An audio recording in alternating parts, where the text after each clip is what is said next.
지난 두 주일에 걸쳐서 우리가 빌립보서 4장 1절부터 7절까지의 말씀을 같이 나눴습니다. 마지막에 8절과 9절이 있는데요. 그것은 우리 그리스도인들이 세상 속에서 어떻게 살아야 되는가, 삶에 관한 아주 특별한 메시지입니다. 그래서 사실 오늘은 이것을 본문으로 해서 설교를 하려고 이렇게 했었는데, 그리고 이제 빌립보서 설교를 마치려고 그렇게 생각을 했습니다. 그런데 이제 기도하는 가운데 내 마음에 다른 생각이 들었어요. 어떻게 살아야 되는가라고 하는 것을 설교하기 전에 한 번 더 믿음에 대해서 좀 담금질을 하는 게 필요하겠다, 이런 생각이 들었습니다. 지난주에 어떤 설교가 있었는지 여러분 기억을 잘 못하시겠지만 아마 주 안에서 엔쿠리오라고 하는 단어는 여러분 기억이 날 겁니다. 여러분 기억나시죠? 우리가 항상 기뻐하고 그리고 어떤 상황에서도 평강을 가질 수 있는 것은 우리가 주님 안에 거하기 때문이다 라고 같이 나눴어요. 자, 이미 우리가 그리스도인이 되면서 하나님께서 주신 은혜, 이미 우리들에게 주어진 은혜, 이것을 잘 깨닫고 믿고 그리고 확신하는 것이 우리가 신앙에서 승리하는 비결이다 라는 것을 우리가 함께 나눴습니다. 자, 오늘도 우리가 그런 말씀을 좀 더 했으면 좋겠는데요.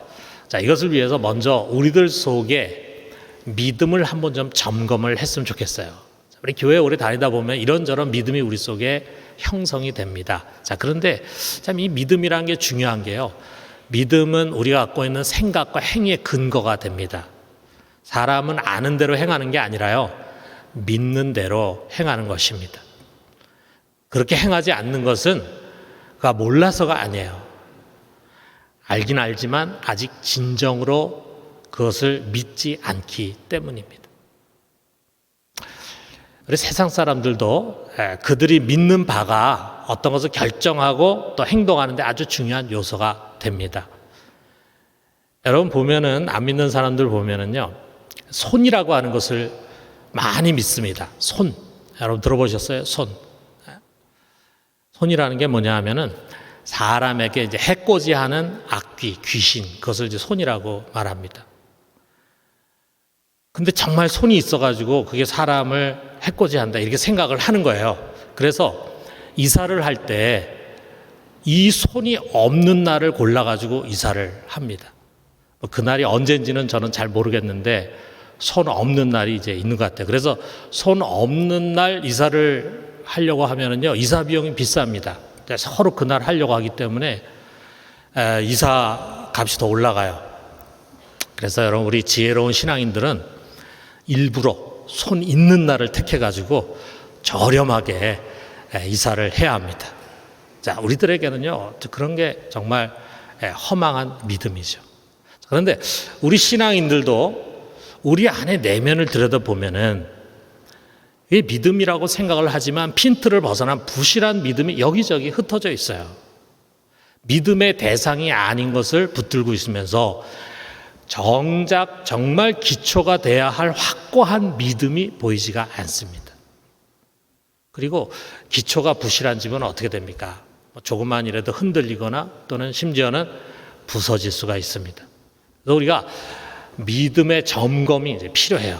자, 이것을 위해서 저는 이제 한 철학자의 생각을 좀 빌리려고 합니다. 계몽주의의 시조가 되는 프랑스의 데카르트라고 하는 철학자인데요. 유럽에 여러분 중세가 있어요. 오랫동안 이제 교회 중심의 중세가 있다가 그 다음에 이성 중심의 근대로 넘어가는데, 바로 그 근대 모던의 세계에 문을 연 철학자라고 할 수 있습니다. 이 데카르트의 철학은요, 모든 것을 의심하는 데서 이제 시작을 합니다. 지금까지 알고 있는 모든 지식, 옳다고 생각하고 진리라고 믿고 있던 그 모든 것을 다 의심하라 이거죠. 자, 심지어는 이제 저기에 피아노가 있잖아요. 자, 검은색의 피아노가 있는데 우린 당연히 저게 피아노라고 생각하고 있고 피아노가 있다고 믿고 있습니다. 그런데 그걸 의심하라 이거예요. 과연 저게 그것이 존재하는 것인지 아니면 우리가 허상을 보는 것이 아닌지. 자, 이런 식으로 모든 것을 이제 의심을 하라는 겁니다. 자, 그러다 보면은 마지막에 도저히 의심할 수 없는 하나가 분명히 남게 된다. 그게 뭔가? 바로 의심하고 있는 나, 생각하는 내가 존재한다 라고 하는 거예요. 그래서 아주 이 유명한 말을 했습니다. 나는 생각한다. 고로 존재한다. 그랬어요. 내 속에 생각할 수 있는 이성이 있다 이거죠. 그런데 그 이성은 내가 자라면서 이렇게 경험을 통해서 형성하고 배운 것이 아니라 이미 내가 태어날 때 생득적으로, 우리가 이제 어려운 말로 선험적이다 그러는데 생득적으로 나에게 이미 주어진 것이다. 우리 사람 속에 다 그런 이성이 있다 이거예요. 이것이 의심할 수 없는 진리의 기초다. 그래서 이제 이성 중심의 근대 사회가 시작이 되는 것입니다. 저는 오늘 뭐 철학 강의를 하려고 여러분 이 말씀 드린 게 아니라 단지 이 데카르트가 시도하는 이런 방법을 좀 빌려와서 우리들 속의 믿음이 제대로 된 믿음인지 그래서 의심해 보자. 그리고 점검을 해보자는 것입니다. 그러면서 우리가 다른 거는 다 의심할 수 있어요. 그게 믿음이 아니라고 얘기할 수 있어요. 그런데 가장 확신할 수 있는, 성경이 우리에게 확신하라고 가르쳐주고 있는 가장 본질적인 믿음이 무엇인가, 이것을 우리 같이 찾아봤으면 좋겠습니다. 여러분, 우리에게는 알게 모르게 의식적으로나 무의식적으로 교회 다니다 보면 이게 형성된 믿음들이 있어요. 자, 그런데 그것이 과연 다 옳은 것인가? 자, 제가 이제 신앙생활 하면서 또 목회하면서 느낀 몇 가지 예를 한번 좀 여러분 말씀드려 볼게요. 자, 예전에 저는 한국에서, 우리나라에서 가장 건강하다고 좋은 교회라고 알려진 그런 서울의 대형교회 부목사로 사역을 했어요. 여러분 다 아시는 것처럼. 근데 그때 보면은 그 교회 교인들은요, 정말 교회를 좋아해요. 사랑해요. 또 자부심을 갖고 있어요. 그리고 목회자를 아주 존경하고 신뢰합니다. 건강한 교회 모습이죠.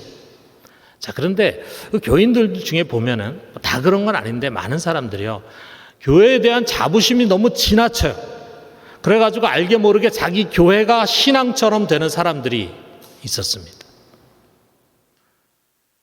그러면은 어떤 생각하냐면, 자기 그런 교회 다니기 때문에 자기는 아주 믿음이 좋은 엘리트 신앙인이라고 하는 착각을 가지고 있어요. 오늘날 뭐 대형교회 교인들 중에 그런 생각을 갖고 있는 분들이 있을지 모르겠습니다. 자, 그러다 보니까 다른 교회로 가게 되는 경우들이 생길 수 있잖아요. 뭐 다른 도시로 이사를 간다든지 외국으로 나간다든지 그렇게 할 때 너무 적응이 안 돼요. 너무 적응이 안 돼요. 그 당시에 이제 외국으로 많이 이제 나가는 일들이 있었어요. 근데 왜 나간 사람마다 다 그 교회 적응이 잘 안 돼가지고 참 고생하는 모습을 많이 들었습니다.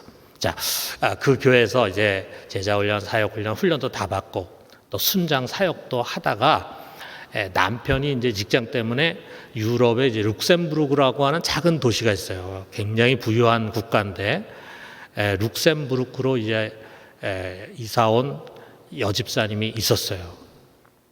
그런데 이 집사님 말이에요. 독일에 있는 나에게 하루가 멀다 하고 이제 전화를 계속 하는 거예요. 이런 얘기 할 사람이 없다 이거죠. 전화를 합니다. 근데 그 룩셈부르크에 있는 한인교회가 참 괜찮은 교회였어요. 그런데 이전 교회하고 자꾸 비교를 하다 보니까 적응을 못하는 거예요. 그래서 제가 그 집사님에게, 집사님 이전 교회는 이제 잊으십시오. 이제 지금 집사님 몸담고 있는 교회가 내 교회입니다. 거기에 만족하고 거기서 신앙생활 하십시오. 이렇게 얘기했는데 그게 굉장히 힘들었습니다. 저는 많은 대화를 나누면서 그녀가 이전 교회에 대한 지나친 프라이드, 그것을 믿음으로 착각하고 있음을 봤어요. 여러분, 우리가 이러기 쉽습니다. 특정 교회나 또는 사람을 믿는 것이 교묘하게 믿음으로 위장이 되어서 우리 속에 자리 잡고 있을 수 있어요. 여러분, 우리 신앙의 대상은 언제나 모든 교회, 이단 교회를 빼놓은 모든 교회의 머리가 되시고 그 교회 속에 항상 임재하시는 예수 그리스도 그분을 믿는 것입니다. 또 우리가 바른 신앙을 갖게 되면은 우리 어느 교회를 가든지 나름 최선을 다하고 열심히 은혜롭게 신앙생활 할 수 있어야 합니다. 자, 우리가 또 잘못되기 쉬운 그런 믿음 중에 하나가 뭐냐면요, 현세적인 믿음이라는 거예요. 더 나아가서는 기복적인 믿음입니다. 자, 우리가 예를 한번 들어보면 우리가 그런 분들을 참 종종 보게 됩니다. 이제 교회에 나와서 신앙생활 한 지 오래되지 않았어요. 그런데 이제 이런 간증을 하는 거예요. 저는 하나님이 과연 살아계신지 확신이 없었습니다. 그런데 갑자기 남편 사업에 어려움이 생기면서 너무 힘들었어요. 그런데 그때 순장님과 우리 순원들이 저를 위해서 간절히 기도해 주시고 그리고 저에게 기도하도록 도와주시고 그래서 저도 간절히 기도했습니다. 그랬더니 정말 놀랍게도 문제가 해결이 됐습니다. 그리고 우리 아이도 학교에서 문제가 있었는데 이 문제를 놓고 간절히 기도했더니 그 문제도 해결이 됐습니다. 저는 이제 믿어요. 자, 정말 귀한 체험이죠. 기도의 응답을 체험한 거예요. 자, 그녀에게 믿음이 생겼습니다. 어떤 믿음입니까? 삶의 문제를 놓고 기도하고 구하면 하나님 응답하고 해결해 주신다라는 믿음이에요. 정말 중요한 믿음이죠.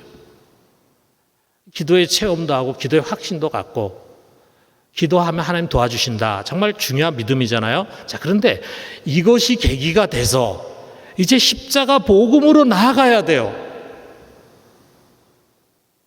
그런데 그녀는 그만 여기서 멈춰버리고 말았어요.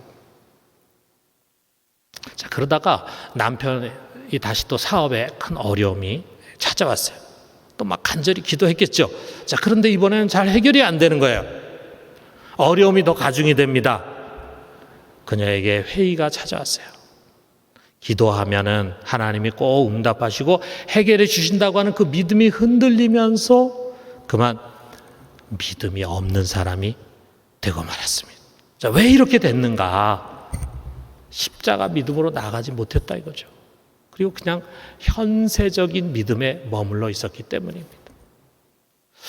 자, 우리 교회 안에 가장 전형적인 이 믿음에 관한 잘못된 문제가 이것이다. 현세적인 믿음에 머물러 있는 사람들이 많아요. 십자가 복음으로 나가야 되는데 우리의 대상은 나를 위해서 십자가 못 박혀 죽으시고 부활하시고 승천하시고 다시 오실 이 복음의 핵심을 믿는 믿음인데 여기에 대해서 관심을 갖지 않고 당장 자신에게 주어진 현실적인 문제, 어떻게 하면 내가 이것을 기도를 통해서 응답받고 해결받을 수 있을까? 그것을 경험하면은 할렐루야 하고 좋아하고 믿음이 있는 것 같이 하는데 여러분, 이 현세적인 믿음은 오래 가지가 않습니다. 또 한 집사가 생각이 나요. 자, 그녀의 언니가 미국에 있었는데 미국에서 암이 걸렸어요. 암 치료를 받다가 이제 위중해졌다는 소식을 들었어요. 그래가지고 이제 급하게 미국으로 가게 됐습니다. 그런데 그 언니는 끝내 회복이 되지 못하고 세상을 떠났습니다. 장례식을 다 치르고 돌아온 그녀를 위로해 주기 위해서 제가 이제 신방을 갔어요. 그런데 그 집사가 저에게 하는 말이 자기는 너무 혼란스러웠다는 거예요. 왜 그러는가 들어보니까 이제 그 미국에서 언니가 이제 이제 암 말기가 이제 막 된 거예요. 그러니까 신유의 은사가 있다라고 하는 이제 목사님이 오셨어요. 그래가지고 언니를 위해서 막 간절히 기도해 줬어요. 안수를 하고 막 기도를 했습니다. 그러면서 뭐라고 말을 하냐면 내가 기도하는데 언니의 병은 반드시 치료된다는 주님의 사인이 왔습니다. 그러니까 집사님 의심하지 말고 믿기만 하세요. 그 얘기 들었을 때 얼마나 기뻤는지 몰라요. 왜? 기도하는 목사님이잖아요. 기도하는 목사님이 이렇게 확신을 주시니까 얼마나 안심이 됐겠습니까? 그런데 얼마 뒤에 언니가 세상을 떠난 거예요. 목사님, 제가 이걸 어떻게 이해해야 합니까? 근데 제가 할 말이 없어요. 자, 우리가 어떻게 보면은 참 믿음에 대해서 참 혼란스러운 시대 속에 살아가고 있습니다. 여러분, 내가 간절히 기도했지만 내 병이 나을지 안 나을지, 내가 갖고 있는 문제가 해결될지 안 될지 우리는 알 수 없습니다. 그것은 믿음의 대상이 아닙니다. 믿음이 좋은 분이지만 병이 낫지 않을 수도 있어요. 기도를 많이 하지만 문제가 해결되지 않을 수도 있어요. 여러분, 신앙생활을 잘한다고 해도 자녀가 시험에 떨어질 수 있습니다. 사업에 실패할 수도 있습니다. 병이 들 수도 있습니다. 아니, 이른 나이에 주님의 부르심을 받을 수도 있습니다. 여러분, 우리가 하나님을 잘 믿으면 육신이 건강해지고 하는 일도 형통해진다라고 하는 식의 삼박자 구원. 부흥 집회, 부흥 강사들이 많이 얘기하는 영통하면은 인통하고 물통한다. 하나님과의 영적인 관계가 잘 통하면 사람과도 잘 통하고 또 물질과도 잘 통해서 그래서 사업도 잘 되고 돈도 많이 벌게 된다. 여러분, 이런 기복적인 믿음은요, 진리의 말씀이 아닙니다. 물론 우리는 그런 것을 경험할 수도 있겠죠. 우리가 하나님과의 뭔가 막혀있는 관계가 치유가 되고 그리고 회복이 되고 그런 가운데 담을 쌓고 있던 사람과의 관계도 회복이 될 수 있겠죠. 또 어려운 사업의 문제가 해결될 수도 있겠죠. 그러나 그것과 정반대되는 현상을 경험할 수도 있습니다. 하나님과의 관계가 잘 회복이 되는데도 불구하고 사람과의 관계가 여전히 어려움을 갖고 있을 수 있고 여전히 사업에 어려움을 겪을 수 있어요. 여러분, 우리도 모르게 자칫 믿음이 아닌 것, 믿음의 대상이 아닌 것을 믿음으로 붙들고 스스로 믿음이 있다고 착각할 수 있습니다. 그러다가 이런 믿음의 기대와는 반대되는 현상에 부딪히거나 그런 환경에 처하게 되면은 그렇게 믿음이 좋아 보였던 사람이 흔들리고 심지어는 믿음에서 파산하는 일이 생길 수 있습니다. 자, 그렇다면은 우리는 무엇을 믿어야 할까? 결코 변하지 않는 진리는 무엇일까? 오늘 성경이 우리에게 그것을 가르쳐 줍니다. 여기 38절에 뭐라고 시작됩니까? 내가 확신하노니 그랬어요. 내가 믿노니 그러지 않았어요. believe가 아니라 I'm convinced예요. 나는 확신한다라고 하는 특별한 헬라어 단어입니다. 확신한다. 자, 확신한다면 그 뒤에 나오는 믿음의 대상은요, 혹시 그럴 수도 있고 아닐 수도 있고 그런 것이 아니죠. 어떤 상황, 어떤 경우에 있어서도 결코 변하지 않을 분명한 진리입니다. 그게 뭔가? 이게 35절에 있는 말씀이에요. 누가 우리를 그리스도의 사랑에서 끊으리요? 이것입니다. 누구도 이 세상의 어떤 것도 십자가 위에서 나를 위해 대속하시고 부활하고 승천하셔서 하나님 우편에 앉으셔서 나를 위해서 기도해 주시고 나를 위해 다시 오실 그리스도의 사랑에서 우리를 끊을 수 없다 이것이죠. 같은 말을 39절에서 하나님의 사랑으로 바꿔서 반복합니다. 39절 하반절 보니까 다른 어떤 피조물이라도 우리를 우리 주 그리스도 안에 예수 안에 있는 하나님의 사랑에서 끊을 수 없으리라. 그리스도 예수 안에 있는 하나님의 사랑. 자, 우리가 여기서 그리스도의 사랑, 하나님의 사랑 반복해서 나오잖아요. 자, 우리가 이걸 한번 묶어보면은 나를 위해서 자기 아들을 아낌없이 내어주신 우리 하나님의 사랑. 그리고 나를 위해서 자신을 아낌없이 희생하신 그리스도의 사랑. 그리고 나를 돕기 위해서 보혜사로 내 안에 오신 성령의 사랑. 뭡니까? 삼위 하나님이 똑같이 우리를 사랑하십니다. 그 삼위일체의 사랑을 여러분과 내게서 끊을 그 어떤 것도 이 세상에 존재하지 않는다 이거예요. 여러분, 이것이 우리의 믿음의 기초입니다. 이것이 다른 모든 믿음의 전제예요. 다른 믿음이 올바른가 아닌가를 해석할 수 있는 그런 전제예요. 여러분, 과연 내 사업이 잘 될지, 내 병이 나을지, 나의 노년이 평탄할지, 우리 자녀들이 잘 살게 될지, 우리나라가 전쟁 없는 평화 가운데서 발전해 갈 수 있을지 우리는 모릅니다. 신령하다는 누군가가 이것에 대해서 예언을 한다 할지라도 우리는 그것을 믿을 수 없어요.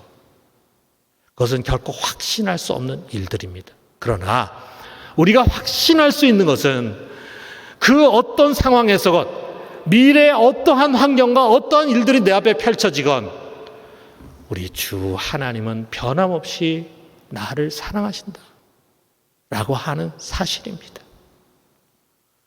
그 무엇도 그 사랑을 막을 수 없고 변개시킬 수 없습니다. 여러분, 이것은 우리들의 신앙의 공리입니다. 공리라고 하는 것은요, 수학적인 용어인데 증명이 필요 없는 자명한 원리라고 하는 말이에요.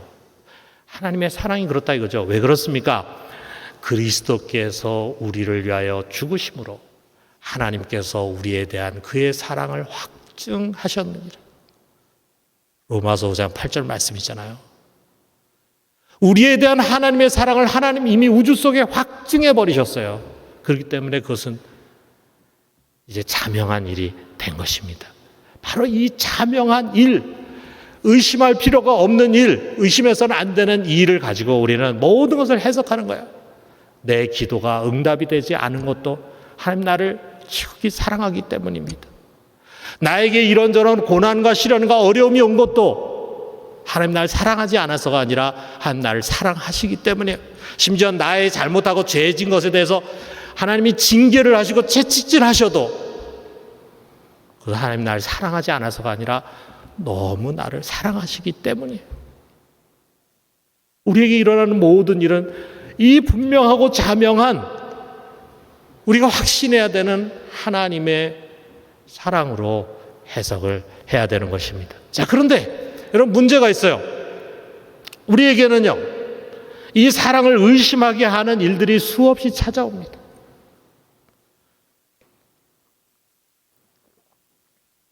여러분, 이 성경을 한번 보세요. 35절 하반절에서 36절에 이런 내용을 이야기합니다.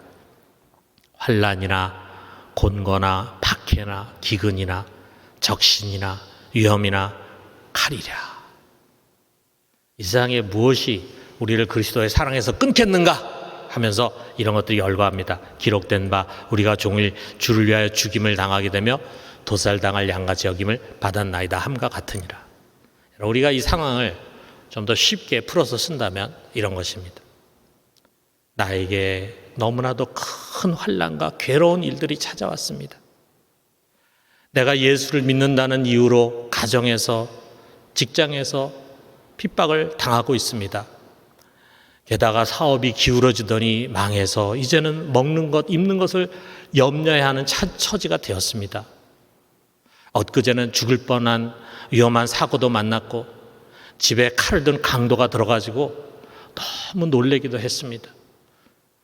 아니, 시편 44편에서 말하는 바와 같이 주님을 위해서 살려고 하는 나는 매일 죽임의 위험, 죽임당하는 위험을 당하고 있고 도살당하는 양처럼 천대를 받고 있습니다. 여러분, 도대체 이게 무슨 일입니까? 아니, 하나님의 사랑을 받는 자잖아요. 전능하신 하나님, 부귀영화의 주권자 되신 그 하나님 아버지의 사랑을 받는 자에게 어떻게 이런 일이 일어날 수가 있습니까? 여러분, 만약에 이런 일 중에 하나만이라도 우리가 겪게 된다면은 아마 우리 이렇게 하소연할 거예요. 시편 20편 1절에 있는 것처럼 내 하나님이여, 내 하나님이여, 어찌 나를 버리셨나이까? 어찌 나를 멀리하여 돕지 아니하시오며 내 신음소리를 듣지 아니하시나이까? 나에게 일어난 이런 일을 보면 하나님 날 버린 것 같아. 하나님 날 외면하시는 것 같아. 하나님 더 이상 나를 사랑하지 않는 것 같아. 이런 생각이 날 수 있는 그런 일들을 우리는 세상을 살아가면서 많이 만나게 된다 이거죠. 그런데 하나님 뭐라고 말씀하십니까? 내가 이런 비참한 상황에 처한다 할지라도, 주위 사람들로부터 저 사람은 하나님의 사랑을 받지 못하는 거야 라고 하는 말을 듣는다 할지라도 변치 않는 분명한 진리는 이것입니다. 누가 무엇이 그리스도의 사랑을 나에게서 끊으려? 그분의 사랑은 변함이 없다라고 하는 것입니다. 이 세상의 그 무엇도 여기 39절에 보니까 사망이라든지 또는 생명이라든지 천사나 또는 권세자들이나 현재인이나 장래인이나 능력이나 높음이나 기쁨이나 어떤 피조물이라 할지라도 우리를 그리스도 안에 있는 하나님 사랑에서 결코 끊을 수 없다. 왜 그렇습니까? 나를 향한 하나님의 뿌리는, 사랑의 뿌리는 우리가 알고 있고 느끼는 것보다 훨씬 더 깊고 견고하기 때문입니다. 사랑하는 성도 여러분, 우리는 이 믿음을 확고하게 합시다. 하나님 날 사랑하신다. 그는 변함없이 내 편이시다. 여러분, 이 믿음이 우리 속에 있으면요, 어떤 어려움 앞에서도 우리는 당당히 맞서게 될 것입니다. 그리고 궁극적으로는 이기게 될 것입니다. 37절에 있는 말씀이 그것을 말하잖아요. 자, 우리 같이 한번 읽어봅시다. 그러나 이 모든 일에 우리를 사랑하시는 이로 말미암아 우리가 넉넉히 이기나니라. 내가 힘이 있어서가 아니에요. 여전히 변함없이 나를 사랑하시는 그리스도 하나님이 나와 함께 계시기 때문에 나는 나에게 찾아온 이 모든 일 결국 이기게 될 것이다. 지금은 지는 것 같지만, 지금 밀리는 것 같지만, 지금은 내가 공군 가운데 처해져 있는 것 같지만 결국은 내가 이기게 될 것이다. 여러분, 우리는 이 믿음을 가지고 살아야 합니다. 여러분, 저는 요즘 손녀 사랑에 아주 푹 빠져 있습니다. 아직 손녀가 없으신 분은 죄송합니다. 그런데 아마 손녀를 경험하신 분들은 뭐 이해를 하실 거예요. 저희는 이제 딸이 하나인데 제가 젊었을 때 우리 딸을 이제 낳아가지고 키우는데 그때는요 정말 여유도 없고 뭐가 뭔지도 잘 모르고 애를 어떻게 키워야 하는지도 잘 모르고 막 그렇게 지나간 것 같아요. 그런데 이제는 나이도 들고 경험도 있고 여유도 있고 그래서 그런지 손녀를 사랑하는데 아마 손녀에게 마음을 다 빼앗겨 버렸습니다. 자, 그런데 우리 아이가 태어난 지 아직 얼마 되지 않아서 내가 누군지를 몰라요. 내가 가가지고 막 이러면은 아이고 할아버지 왔네 하면서 방긋 웃고 좀 반응을 해줘야 되는데 반응이 없습니다. 그러니까 지금은 이게 주고받는 오고 가는 사랑이 아니라 완전히 그 일방적인 사랑이에요. 얘는 나를 도와줄 일이 하나도 없습니다. 오히려 나를 굉장히 불편하게 하고 성가지게 하고 내가 얘를 도와줘야 돼.